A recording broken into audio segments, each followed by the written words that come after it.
Okay, this is Inside Out, chapter 20, I guess. Wait a minute. Maybe it's 19 and 20. Maybe it's not 20 and 21. Oh, boy. Yeah, I'm sorry. This is 19 and 20. Okay. Clinical note from Dr. Calcurtis, Zachary Wasted's second hospitalization at Clearwater State Hospital. Patient is depressed and upset. The two new voices attacking him are very difficult for him to deal with. They are cruel and hateful. Diagnostic impression: a second psychotic break occurring so soon after the first. With these suicidal impulses shows a severe psychosis. Zach's illness will be extraordinarily dangerous when stress and/or interruptions to his regular medication regimen occur. Everything begins to swirl. A terrible pain shoots across my forehead. They're here. Hey, Wastoid. Time to die, Dirtbag whispers. Rat laughs and screams, yeah, time to die, Wastoid! Alan grabs me and pulls me toward the back door. Dirtbag and Rat circle me, whispering and screaming into my ears, time to die, Wastoid, time to die, time to die! Are you ready, Zach? I nod. Talking hurts too much. We start out the back door. Alan first, now me, and Joey last. All of us bunched together. Alan and Joey are carrying their guns, holding them up like they could really shoot. The alley is dark. Alan whispers, move slowly until we know it's okay. You'll die slowly. Yes, finally! Die, die, die! If it's safe, if there aren't any cops, we'll run. You can't run. You need to die. Yes, yes! It'll be all right if we stick together. The cops don't know who is who. Kill the Wastoid. Kill him. Good! So even if they see us, they won't shoot. Shoot the Wastoid. Finally. Yes! Just stay close together. Dirtbag says in a horrible voice, you know what we need here? Rat screams, blood! We need Wastoid blood! As we take our next steps into the dark alley, I can barely open my eyes. The world is all black and red, and I feel sick. Die, die, die, die, die, die! You need to die! Die! Die, die, die! Dirtbag says softly, you know you're worthless, Wastoid. You know you're nothing. A dead nothing, less than nothing. You gotta end it all. Rat screams, laughs, screaming, yes, yes, end it all. Right now, this second, I want to end it all. Once and for all, end it all. My body feels like it's on fire. I force my eyes open and see my reflection in the window of the door. Flames lick my face and my eyeballs melt down my cheeks. I quickly close my eyes again. When I force them open and look back at Joey, slimy bugs crawl out of his nose and ears. And when he opens his mouth to scream, his lips peel back and start to swallow him. My head feels like it's cracking in two. God, make it stop. I shake all over trying to catch a breath. Sweat pours from under my arms and down my chest and back. My tongue is thick. I hear nothing but the voices of Dirtbag and Rat. I'm like a bug stuck on a pin. Stop there, a voice yells at us from the darkness. I look up and see a man dressed in black. He's holding a rifle. Is he Dirtbag? Rat? I've never seen them before. Maybe they're not just voices. My God, maybe they're real. Halt! The voice yells. Now another figure comes around the corner of the building, also dressed in black, his rifle at his shoulder. He yells, back up, position 2. Alan and Joy swing around quickly and race back toward the coffee shop. Halt! Kill them. Slaughter them all. Kill them, kill them. Alan and Joey race back through the door. I am alone. My head feels like it's splitting open. Kill him, kill him, kill him. Freeze or I'll shoot. Shoot! Wait, is he the hostage boy or one of the perps? Who cares? Shoot him. Kill him! I don't know. Kill him now. Does he have a weapon? I can't tell. Hold your fire. No! Fire. Fire. I think yes. Please fire once and for all. Please fire. Fire. Fire. Fire. A second later, someone grabs my shirt and pulls me from behind. Dirtbag and Rat are ripping me down to hell. I'm too weak to fight. I stumble backward, letting myself go. There's a sharp cracking sound and a bright blast of red and blue. I hear someone cry out in pain. My eyes are still closed tight. I can't tell where I am. Now I'm falling into a chair. My head hurts so bad that I think it might explode for real. When Dirtbag and Rat have me like this, all I can do is hold on and wait for them to go away. But I'm afraid that one day they won't leave. Zach, I hear a voice calling to me. Zach, the voice says again. I force my eyes open, squinting to keep the pain away. I see Alan's face. I hear Joey's voice somewhere calling Alan's name. Joey sounds afraid. Zach. Alan's lips move, and I hear my name again. Are you okay? I try to answer, but words won't come. Joey keeps calling to Alan over and over, but Alan keeps saying, Zach, are you all right? He looks scared and pale. I manage to say, okay, softly. Alan says, you're okay? You're okay? I nod and realize that I'm telling the truth. As fast as they came, Dirtbag and Rat are gone now. I feel a cold, wet spot on my chin where I've been drooling. The top of my shirt is wet from drool, too. My armpits and chest and the back of my shirt are soaked through with sweat. I feel like I might puke. My eyes sting like hot needles are being pulled out of them. My skin feels raw. Alan yells at me, what the hell were you doing, Zach? You kept yelling, die, die, die. Were you trying to get yourself killed? I shake my head. I can't explain. I never can. Joey stares at me from across the room. Now Alan, who has been kneeling in front of me, sits back in a chair and closes his eyes. When he opens them, he looks down at the floor. As I follow his eyes, at first I think I'm seeing things, but now I realize why Joey is so scared. There's blood everywhere.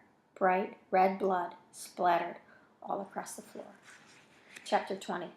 Letter from Dr. Curtis to Miss Emily Wasted. Zach's prognosis, truthfully, is not good. Schizophrenia is incurable. While medication increases the patient's ability to function, Zach is unlikely to ever achieve full self-care skills. I'm sorry, of course, to have to report this, but to inform you otherwise would be unfair and inaccurate. It got me through the hand. Straight through, Alan says. His left hand wrapped in a white towel, which is already soaked in blood and dripping onto the linoleum. I notice the streak of drops, some large, some smaller, that lead from the closet door all the way across the room to where we're sitting. Oh, God, Joey says, tears in his eyes. Alan says very calmly, it's okay, Joey. We're just back to plan one, waiting for Zach's shrink. Joey starts, but your hand, Alan interrupts, standing up as he talks. It doesn't even hurt that much. It did at first, but it's kind of numb now. I can barely feel. The phone rings. Alan picks it up with his good hand and says, hello? He listens and says, what the hell do you think we were doing? Trying to go home. There's another pause, a longer one. Then Alan answers, yeah, I got it. You've made your point. After another pause, Alan says, put him on. Alan waits a few seconds, then says, hi, Dr. Kurt. Alan looks down at the phone and says, yeah, there is. There's a button right here for speaker. Alan pushes the button, and the next thing I hear is, can everybody hear me? It's Dr. Kurt's voice coming over this tiny speaker in the phone. He sounds crackly and loud. Joey and Alan both say at the same time, yeah, we hear you. I nod my head, yes. Alan looks at me and says, he can't see you nod, Zach. You got to say something. Dr. Kurt says, hi, Zach, how are you? I answer him, I'm okay, hungry, kind of sleepy. Dirtbag and Rat have gone. He asks, they visited you? I say, yes. Alan says, wait a minute, what are you talking about, Zach? No one's visited anybody. Just a moment, Alan. Dr. Kurt says, then, Zach, they've gone now? I answer, yeah, they're gone. Good riddance, huh? Dr. Kurt says. I think I smile as I answer, yeah. I know I should say something about Alan's hand, about all of the blood everywhere, but I can't think of the words. Dr. Kurt says, the police won't let us go in there, Zach. But we're going to get you out and get you your medicine as soon as we can, okay? Okay, I say. Alan says, Dr. Curtis, if you just look at the promises they've made, we want to get Zach out of here, too. We all want to get out of here. Alan's voice sounds weak. He's breathing fast, and his words sound more like little grunts. Dr. Kurt says, I'll read their agreement right away, then give you a few minutes to talk to the police, and I'll call you right back, all right? Okay, Alan says. Before Alan hangs up, I ask, does he know about the guns, Alan? Dr. Kurt hears what I'm saying in the speakerphone and asks, what about the guns? I start to answer, do you know about the bullets? And Alan interrupts me, we'll tell him everything in a few minutes, okay, Zach? While he's talking, he puts the pointer finger of his good hand up to his lips in a signal for me to be quiet. You know how people always do that? Put that finger up in front of their lips like they could stop the words from coming out of their mouths? This never makes any sense to me because it's always the other person they want to stop from talking. So how does putting their own finger in front of their own mouth do that? Still, since I know what the signal means, I shut up. I glance at Alan's other hand, the one wrapped in the bloody towel. It's lying in his lap, and now his jeans are bloody too. Alan turns back toward the phone speaker. Call us when you're ready. Okay, Dr. Curtis? Okay, Dr. Kurt says, and the phone goes dead. Geez, Zach, Joey immediately snaps at me. What were you going to do, tell him we didn't have any ammunition? I answer, just Dr. Kurt. Damn, Joey says, rushing over to me. He grabs the front of my shirt and pushes my face hard with the side of his gun. He doesn't really hit me with the gun, but the metal bumps hard against my lip and it hurts. He screams, you idiot! Don't you think the cops are listening? Are they? I ask. I mean it. I never thought of it. You're so stupid, he yells, spit flying out of his mouth and into my face. He pulls his hand back to hit me, the hand with the gun in it, and starts to swing at my head. I close my eyes and wait for the gun to smack me. After a few long seconds of waiting to get hit, it doesn't happen. I open my eyes and see Alan pulling Joey away. Joey yells, I'm sick of this retard. All day he's messed us up. He should have killed himself back when he had a chance. Alan says, shut up, Joey, just shut your mouth. The two brothers stand frozen, staring at each other. After a few seconds, Joey lowers his arm, and Alan lets go of Joey's wrist. The towel around Alan's hand slips down suddenly, almost falling off. Alan winces as he grabs it, cradling his hurt hand in his good one. I can see for just a second the place where the bullet has gone through Alan's palm. It looks terrible. The hole looks red and sore and like hamburger before it's cooked. Alan looks at me and says, his voice tired, It's okay, Zach. He glances at my lip. Are you hurt? I reach up and touch my mouth with my finger. It's bleeding a little. I answer, my lip hurts. Joey yells, if you just learn to shut your stupid mouth. His face is as red as Alan's hand. He turns away and just stares at the wall. Alan looks at me and says, Joey's right about the cops listening when we talk to Dr. Curtis. You need to just be quiet when they're talking, okay? I nod. Alan is still looking at me. Zach, who are Dirtbag and Rat? I don't answer. No one was here before except us. I say nothing. Alan doesn't say anything for a second either. Then he asks, you can't tell what's real, can you, Zach? I ask Alan, but you're real, right? Joey yells, look at his hand, moron. He got that saving you. Joey makes a mumbled, angry sound and says, I'd have let them blow your head off.